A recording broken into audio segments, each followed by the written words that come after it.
Hello दोस्तों, स्वागत है आप सभी का हमारे इस जीके गुप्त ठग्स चैनल पर। एक बार की बात है, निचले हिमालय की पहाड़ियों में बसे एक छोटे से शांत गांव में भरत नाम का एक जवान लड़का रहता था। भरत अपने गुस्सैल स्वभाव और अशांत मन के लिए पूरे गांव में प्रसिद्ध था। उसका मन हर समय विचारों से भरा रहता। विचारों के इस तूफान ने उसके मन को पूरी तरह से अशांत कर रखा था। शांति तो जैसे उसके जीवन से गायब ही हो गई थी। वह हर समय अपने विचारों में खोया रहता और एक तनावपूर्ण जीवन जी रहा था। अपने अशांत मन और गुस्सैल स्वभाव की वजह से उसके घर वालों और गांव के लोगों से भी उसके संबंध अच्छे नहीं थे, जिस वजह से वह खुद को और भी ज़्यादा अकेला व अपमानित महसूस करता। वह और भी ज़्यादा मानसिक तनाव की स्थिति में चला जाता। एक दिन की बात है, भरत अपने गांव के बाहर की गलियों में टहल रहा था कि तभी उसका सामना एक बूढ़े बौद्ध भिक्षु से हुआ, जो कि एक पेड़ के नीचे ध्यान की अवस्था में बैठे हुए थे। बौद्ध भिक्षु के चेहरे से एक निर्मल शांति की आभा झलक रही थी। इस असीम शांति ने भरत को बौद्ध भिक्षु की ओर आकर्षित किया। जब भरत बौद्ध भिक्षु के निकट पहुंचा तो उसने उनके चारों तरफ एक सकारात्मक ऊर्जा का अनुभव किया। भरत को यह महसूस हुआ कि इस अद्भुत शांति और असीम सकारात्मक ऊर्जा का स्रोत कहीं न कहीं बौद्ध भिक्षु के भीतर ही है। इसीलिए वह वहीं बैठकर उनके आँख खुलने का इंतजार करने लगा। थोड़ी देर बाद जब बौद्ध भिक्षु ने अपनी आँखें खोली तो उन्होंने अपने सामने एक जवान लड़के को बैठा पाया, जो कि काफ़ी तनावग्रस्त और नकारात्मक भावनाओं से भरा हुआ लग रहा था। भरत ने बौद्ध भिक्षु की ओर लालसा भरी नज़रों से देखा और बड़े सम्मानपूर्वक कहा, मुनिवर, मेरा मन बहुत अशांत है। मेरे मन के विचार मुझे खाए जा रहे हैं। मैं एक क्षण के लिए भी शांति का अनुभव नहीं कर पा रहा हूँ। क्या आप मुझे सिखा सकते हैं कि मैं अपने इस अशांत मन को शांत कैसे कर सकता हूँ? बौद्ध भिक्षु ने भरत के दर्द को समझते हुए उसकी ओर दया भरी नज़रों से देखा और कहा, मेरे प्यारे बच्चे, मैं तुम्हें एक कहानी सुनाना चाहता हूँ। इस कहानी में मानसिक शांति और खुशहाली के रहस्य छुपे हुए हैं। क्या तुम इस कहानी को सुनना चाहोगे? भरत ने हाँ में अपना सिर हिला दिया और पूरी एकाग्रता के साथ कहानी सुनने को तैयार हो गया। उसके अंदर की उत्सुकता अब अपने चरम पर थी। बौद्ध भिक्षु ने कहानी सुनानी शुरू की। बहुत समय पहले की बात है। एक नगर में शक्ति नाम का एक आदमी रहता था। शक्ति बहुत ही महत्वाकांक्षी व्यक्ति था। उसे हर काम में लोगों से तारीफ चाहिए होती थी। अगर उसे किसी काम में असफलता या लोगों से बुराई सुनने को मिलती तो वह गहरी चिंता और तनाव में चला जाता। उसका मानना था कि सफलता और भौतिक संपत्ति उसे मनचाहा सुख देगी, लेकिन वह जितना ही सफलता और तारीफ के पीछे भागता, वह उतने ही गहरे मानसिक तनाव में डूबता जा रहा था। लेकिन एक दिन अचानक ही शक्ति का सामना उस समय के एक बहुत ही प्रसिद्ध बौद्ध भिक्षु से हुआ, जिनका नाम था महाकौशक। महाकौशक अपने हजारों शिष्यों को ध्यान साधना की शिक्षा दिया करते थे और वो खुद भी एक बहुत ही बड़े ध्यानी और आत्मज्ञानी व्यक्ति थे। महाकौशक की अद्भुत एकाग्रता और स्थिर शांत चित्त से प्रभावित होकर शक्ति ने उनसे अपने भटकते मन को शांत करने का तरीका जानना चाहा। शक्ति ने कहा, भंते, मैं हमेशा सफलता के पीछे भागता रहता हूँ और लगातार और भी अधिक पाने के लिए प्रयास करता रहता हूँ। फिर भी मुझे कोई स्थायी संतोष या आत्मसंतुष्टि नहीं मिलती। इस निरंतर बेचैनी के बीच मुझे शांति कैसे मिल सकती है? भिक्षु महाकौशक ने शक्ति की ओर करुणा भरी नज़रों से देखा और उत्तर दिया, तुम्हारा मन एक अशांत नदी की तरह है, जो हमेशा बहता और दौड़ता रहता है, कभी भी स्थिर नहीं रह पाता। अपने अशांत मन को शांत करने के लिए तुम्हें अपने विचारों को बिना किसी रुकावट के जाने देने की कला सीखनी पड़ेगी। शक्ति हैरान था। उसने कहा, लेकिन मैं विचारों को कैसे जाने दे सकता हूँ? आखिर मैं भी तो अपनी इच्छाओं और महत्वाकांक्षाओं से जुड़ा हुआ हूँ। यह सुन भिक्षु महाकौशक मुस्कुराए और बोले, कल्पना करो कि तुम्हारे हाथ में पानी से भरा एक गिलास है। अब तुम जितनी देर तक इसे पकड़े रहोगे, यह उतना ही भारी होता चला जाएगा, और अगर तुम काफ़ी लंबे समय तक इसे पकड़ के रखते हो तो तुम्हारे हाथ में दर्द होना शुरू हो जाएगा। लेकिन अगर तुम अपनी पकड़ ढीली कर देते हो और इसे जाने देते हो तो बोझ खत्म हो जाएगा। भरत ने कहानी और उसके संदेश को ध्यान से सुना। वह समझ गया कि अपने विचारों और इच्छाओं से चिपके रहना ही उसके बोझ को बढ़ाता है और उसके अंदर अशांति पैदा करता है।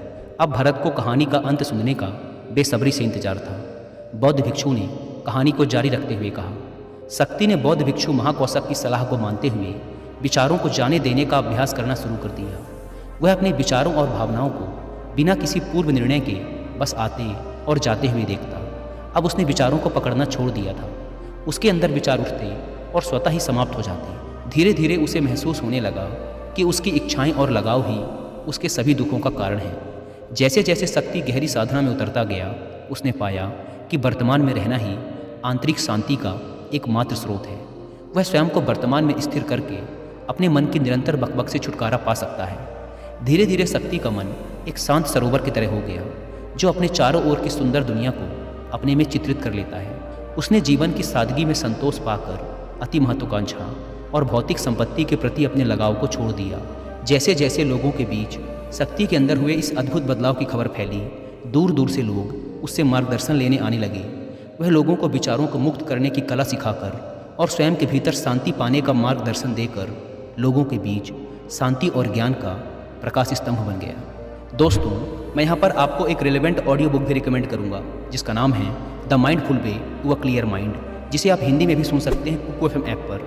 यह ऑडियो बुक हमें ज़िंदगी को माइंडफुल तरीके से जीना सिखाती है और साथ ही ये भी बताती है कि हमारा माइंड कैसे काम करता है और हम कैसे खुद को बेवजह की चिंता, डर और तनाव से बाहर रखकर एक हैप्पी और फुलफिलिंग लाइफ जी सकते हैं। और जिन्हें कुकू FM के बारे में नहीं पता, यह इंडिया का सबसे बड़ा ऑडियो शो प्लेटफॉर्म है, जहां पर 2.5 मिलियन से भी ज़्यादा एक्टिव पेड सब्सक्राइबर्स हैं, जो कि हर दिन 1.5 लाख घंटे से भी ज़्यादा का कंटेंट कुकू FM पर सुनते हैं। और इसमें हर महीने 4200 घंटों का न्यू कंटेंट भी अपलोड कर दिया जाता है। साथ ही इसका यूजर इंटरफेस एंड फीचर्स भी ईजी टू यूज़ हैं। आप ऑडियो सोर्स को सुनते हुए उनके नोट्स भी बना सकते हैं और सोते समय ऑडियो सोर्स को सुनने के लिए इसके स्लीप टाइमर फीचर का यूज़ कर सकते हैं। इस प्लेटफॉर्म का मंथली सब्सक्रिप्शन पड़ता है 99 रुपीज़ का, लेकिन अगर आप यूज़ करते हैं कूपन कोड WI50 तो आपको इसके फर्स्ट मंथ के सब्सक्रिप्शन पर मिलेगा सीधा 50% का डिस्काउंट, यानी ये आपको पड़ेगा 99 की बजाय सिर्फ 49 रुपीज़ का। इस ऐप को डाउनलोड करने की link description and first comment पर मिल जाएगी। आइए कहानी पर वापस लौटते हैं। शक्ति और भिक्षु महाकौशक की कहानी खत्म करने के बाद बौद्ध भिक्षु थोड़ी देर के लिए मौन हो गए, ताकि भरत के अंदर इस कहानी का अर्थ गहराई से बैठ सके। भरत ने बूढ़े बौद्ध भिक्षु की ओर देखा। अब उसकी आंखों में एक नई समझ दिखाई पड़ रही थी। भरत ने धीमी आवाज़ में फिर एक प्रश्न किया, मुनिवर, मुझे इस कहानी में ज्ञान दिखाई पड़ा, लेकिन मैं इस कहानी की शिक्षा को अपने जीवन में कैसे लागू कर सकता हूँ? मैं अपने अशांत मन को कैसे शांत कर सकता हूँ? भरत के इस ईमानदारी भरे प्रश्न पर बौद्ध भिक्षु गर्मजोशी से मुस्कुराए और फिर बोले, अशांत मन को शांत करने का अभ्यास आत्म जागरूकता से शुरू होता है। अपने अंदर उठने वाले विचारों को देखने के लिए हर दिन कुछ समय निकालो। वो भावनाएं जो तुम्हारे मन को उत्तेजित करती हैं, उन पर ध्यान दो। देखो कि वो कैसे आते हैं और आकाश में गुजरने वाले बादलों की तरह चले जाते हैं। भरत ने अपनी आंखें बंद कर ली और बौद्ध भिक्षु के बताए अनुसार अपने विचारों का अवलोकन करना शुरू कर दिया। जैसे ही उसने अपने अंदर उठने वाले विचारों पर ध्यान देना शुरू किया, उसे महसूस हुआ कि उसके भीतर चिंताओं, निर्णयों और इच्छाओं की निरंतर धारा बह रही है। केवल इस एहसास ने ही उसे एक अद्भुत शांति का एहसास करवाया। उसे यह भी एहसास हुआ कि वह इन सभी विचारों और भावनाओं से अलग है। बौद्ध भिक्षु ने आगे कहा, जैसे शक्ति ने खुद को हर तरह के लगाव और आसक्ति से अलग कर दिया था, उसी तरह से तुम भी अपने मन को परेशान करने वाले विचारों और भावनाओं को खुद से मुक्त करने का अभ्यास विकसित कर सकते हो। जैसे ही विचार उठें, उन्हें बिना किसी पूर्व निर्णय के स्वीकार करो और फिर धीरे धीरे उन्हें जाने दो और वर्तमान क्षण पर अपना ध्यान केंद्रित करो। लेकिन मुनिवर, भरत ने बीच में ही रोकते हुए कहा, क्या होगा अगर विचार और भावनाएं इतनी मजबूत हैं कि वो बनी रहें और मन को छोड़ने से ही इनकार कर दें? बौद्ध भिक्षु ने भरत की बात पर सहमति जताते हुए सिर हिलाया और कहा, ऐसे कई मौके आएंगे जब तुम्हारे मन में विचारों का बवंडर चल रहा होगा, जब तुम्हारा मन तुम्हारी बिल्कुल भी नहीं सुनेगा। तो ऐसे समय में तुम्हें अपनी सांसों की ताकत पर विश्वास रखना होगा। बौद्ध भिक्षु ने एक बार फिर भरत को अपनी आंखें बंद करके अपने पेट के फूलने और पिचकने को महसूस करते हुए अपनी सांसों पर ध्यान केंद्रित करने के लिए कहा। बौद्ध भिक्षु ने समझाते हुए कहा, जब भी तुम्हारा मन उत्तेजित और अशांत हो तो तुरंत अपनी सांसों पर लौट आओ। सांसों की नियमित गति तुरंत तुम्हें वर्तमान के क्षणों में वापस खींच लाएगी और एक शांति का एहसास करवाएगी। भरत ने कुछ देर तक बौद्ध भिक्षु के निर्देशानुसार अपनी आती जाती सांसों पर ध्यान केंद्रित करने का अभ्यास किया। इस छोटे से अभ्यास ने उसे अपने मन की शांति और स्थिरता का एक क्षणिक अनुभव करवाया। उसे समझ आ गया कि यह सांसें तो हमेशा उसके साथ थी, जो वर्तमान क्षण की निरंतर याद दिलाती हैं, सांत्वना और शांति प्रदान करती हैं। भरत की इस प्रगति को देख बौद्ध भिक्षु मंद मंद मुस्कुराए और बोले, मेरे प्यारे भरत, अशांत मन को शांत करना एक ऐसा अभ्यास है जिसके लिए धैर्य और मजबूत इच्छा शक्ति की जरूरत होती है। जैसे निरंतर व्यायाम से मांसपेशियां मजबूत होती हैं, वैसे ही नियमित अभ्यास से मन भी शांत होता है। भरत ने स्वीकृति में अपना सिर हिलाया और इस अनमोल मार्गदर्शन के लिए बौद्ध भिक्षु का धन्यवाद करते हुए उन्हें ये वचन दिया कि मैं आज से ही अपने मन को शांत करने, आसक्तियों को छोड़ने और अपने भीतर शांति पाने की इस यात्रा पर निकल पड़ूंगा। बौद्ध भिक्षु ने भरत के कंधे पर हाथ रखा और कहा, मुझे तुम्हारी काबिलियत पर पूरा भरोसा है कि तुम बहुत ही जल्द अपने मन की शांति को खोज लोगे। लेकिन याद रहे, यह रास्ता इतना आसान नहीं होगा। लेकिन अगर तुम दृढ़ इच्छा शक्ति और खुले दिल से प्रयास करोगे तो तुम जरूर उस शांति को खोज लोगे जो तुम्हारे भीतर है। उस दिन से भरत ने अपने अशांत मन को शांत करने के अभ्यास के लिए खुद को प्रतिबद्ध किया और हर दिन ध्यान करने के लिए एक अलग समय निर्धारित किया। उसने अपने मन में उठने वाले विचारों को बिना किसी रोक टोक के जाने दिया और अपनी श्वास के माध्यम से खुद को वर्तमान में रखने का प्रयास किया। धैर्यपूर्वक अभ्यास करते हुए समय के साथ भरत ने खुद के अंदर गहन परिवर्तन का अनुभव किया। जैसे जैसे साल बीतते गए, भरत को गांव में शांति और ज्ञान के स्रोत के रूप में जाना जाने लगा।